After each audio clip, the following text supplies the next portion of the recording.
Well, the bitter cold is still here, but at least it's a little more peaceful this morning here at the Canarsie Pier compared to what we did see last night with the heavy winds and even some of the flurries. There's really no one out except the birds, and they don't really seem to be bothered by it. I'm guessing they appear to be staying north instead of flying south this year. But for everyone else, get ready for the cold's extended stay. The New York City Office of Emergency Management is giving us that warning, saying it'll last throughout the weekend until Monday. Now, the city is trying to make sure those who are vulnerable to the cold are taken care of.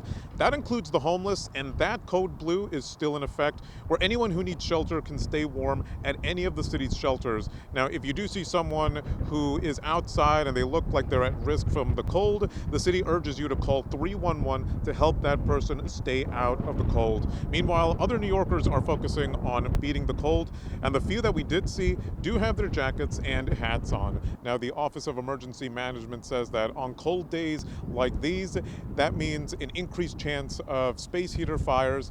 The OEM is advising anyone who has to use one to make sure to plug those into the wall outlets and keep them away from any flammable items.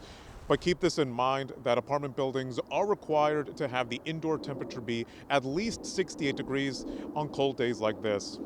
At the Canarsie Pier, Julio Avila, News 12.